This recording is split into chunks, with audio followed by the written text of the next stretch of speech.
Salut les Wix entrepreneurs. Vous cherchez le forfait le mieux adapté à votre site Wix? Vous êtes au début de votre activité et vous voulez surveiller vos dépenses? Vous n'avez pas envie de dépenser pour des choses que vous n'allez même pas exploiter au maximum de leur potentiel? Eh bien, vous êtes tombé sur la bonne vidéo. Sauf qu'au risque de vous décevoir, dans cette vidéo, je ne vais pas vous dire quel forfait utiliser en 2023, 2024, 2025, 2026, 2027, etc. Ce que je vais faire, c'est vous donner les éléments à comparer pour avoir toujours le bon forfait, quoi qu'il arrive. Car les forfaits de Wix changent constamment. Et donc, dans cette vidéo, on va voir les 7 erreurs à éviter pour choisir son forfait Wix. Erreur numéro 1, ignorer la publicité Wix. Alors voici quelques éléments que vous devez toujours éviter dans les forfaits Wix. À chaque fois que vous voyez ces éléments-là, vous ne devez pas souscrire à ce forfait. Premier élément, c'est la publicité Wix. Si vous voyez un forfait avec écrit mention de la publicité Wix, vous devez vraiment le fuir. Ça fait vraiment pas professionnel. Erreur numéro 2, se laisser tenter par la gratuité. Allez, soyez pas radin. C'est tout bête, mais si c'est gratuit, c'est en général très limité. Fuyez donc tous les forfaits gratuits. Non seulement vous allez avoir la publicité Wix, mais en plus vous allez être très limité, vous n'allez pas pouvoir exploiter votre site Wix à son plein potentiel. Erreur numéro 3, c'est ne pas évaluer les offres correctement. Pour faire simple, le meilleur forfait quand vous commencez, c'est souvent celui juste au-dessus du forfait qui propose la publicité Wix et du forfait gratuit. En général, quand vous commencez dans votre activité, c'est le meilleur forfait. Si vous avez une grosse entreprise, vous avez déjà du trafic, etc., là, vous pouvez aller voir les forfaits un peu plus élevés. Mais au début, c'est souvent le meilleur. C'est celui juste après le forfait qui mentionne la publicité Wix. Ne surestimez pas vos besoins. Si vous prenez des forfaits au-dessus alors que vous commencez votre entreprise, vous allez souvent vous retrouver avec des forfaits beaucoup trop chers pour votre activité et des éléments que vous n'allez même pas exploiter. Erreur numéro 4, et là vous pouvez être radin, manquer les réductions. Un autre élément à prendre en compte pour limiter les dépenses avec votre forfait Wix, ce sont les réductions. Wix propose énormément de réductions. Soyez juste patient. N'achetez jamais ou ne souscrivez jamais à un forfait Wix hors réduction. Wix fait tellement de promotions qu'il suffit de créer un site Wix, d'attendre quelques jours, généralement une semaine, et de vous connecter tous les jours sur votre site jusqu'à ce que vous voyez une offre de réduction à moins de 50%. Ce serait dommage de payer 2 fois plus cher votre forfait Wix. Erreur numéro 5, surévaluer la capacité de stockage. À moins que vous ayez un site avec des images très lourdes ou que vos clients soient amenés à vous envoyer des vidéos ou des images très lourdes, la capacité de stockage ne doit pas être un problème pour choisir votre forfait Wix. C'est vraiment pas un élément que vous devez prendre en compte. Même si vous stockez des vidéos sur votre site Wix, il existe d'autres alternatives très connues et en plus gratuites comme YouTube, Vimeo, etc.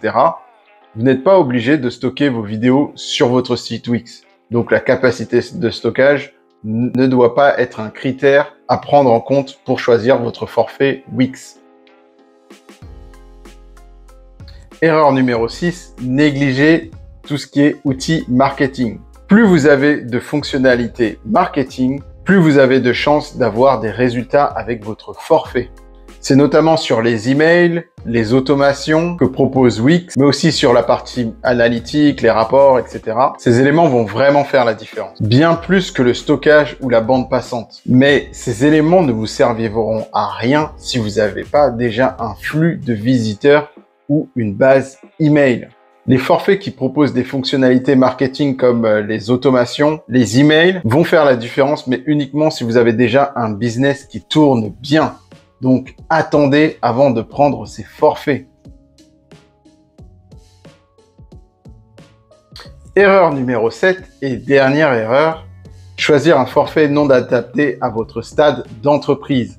Ces éléments de marketing ne vous serviront à rien si vous n'avez pas déjà des visiteurs, une liste email ou des clients. Au début, vous devez commencer par le forfait le plus bas qui ne contient pas de pub. Comme je vous l'ai dit, vous commencez avec un petit forfait et vous évoluez en fonction des besoins de votre entreprise. Au bout d'un moment, vous allez voir que vous allez être limité, vous aurez besoin d'un forfait supplémentaire et c'est là qu'il faudra prendre un forfait adapté à votre situation. Vous allez naturellement évoluer avec les forfaits de Wix. C'est ce que j'ai fait. J'ai commencé par le forfait le plus bas juste avant celui qui propose de la pub. Et puis aujourd'hui, sur mes sites principaux, sites qui me permettent de vendre mes formations, etc., mon blog, etc., j'ai le forfait, je crois que j'ai le forfait, oui, j'ai le forfait le plus élevé, ou au moins l'avant-dernier. Mais j'ai pas commencé avec ce forfait-là. Petit à petit, j'ai eu des visiteurs. Petit à petit, j'ai eu une liste email. Petit à petit, j'ai proposé des formations en ligne, j'ai mis en place des automations et je me suis rendu compte que j'étais limité au niveau des automations et après, je suis passé à un forfait plus élevé pour avoir plus d'automations, pour faire plus de chiffre d'affaires.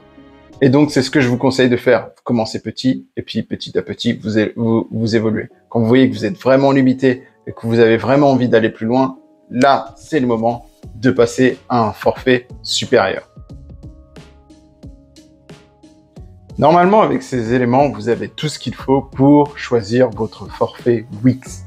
Si vous avez des questions sur les forfaits Wix, n'hésitez pas à me les poser en commentaire. Je me ferai un plaisir d'y répondre. Si vous voulez faire évoluer votre site Wix et le chiffre d'affaires de votre entreprise, il n'y a rien de mieux que d'être en première page de Google. Cela vous permet d'attirer automatiquement des clients sans constamment devoir publier sur les réseaux sociaux.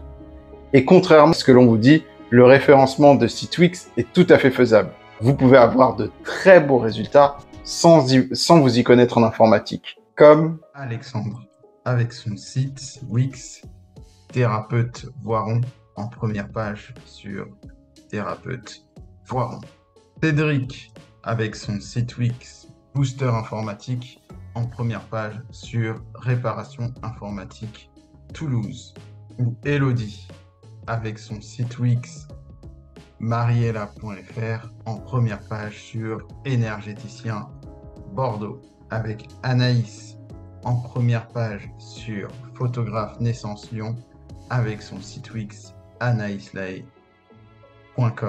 avec David en première page sur maître d'œuvre Toulouse avec son site Wix cabinet maîtrise, ou même tout simplement ma femme avec le site Cindy Maquilleuse Paris en première position ou deuxième position sur Maquilleuse Paris devant toutes les autres maquilleuses à Paris. Vous aussi, vous pouvez obtenir ces résultats. Tous ces résultats, ce sont des résultats obtenus par mes élèves grâce à la formation qui se trouve juste en bas de cette vidéo. Je vous remercie pour votre attention et je vous dis à très vite pour un prochain tuto qui vous apprend à vivre de votre activité d'indépendant grâce à votre site Wix.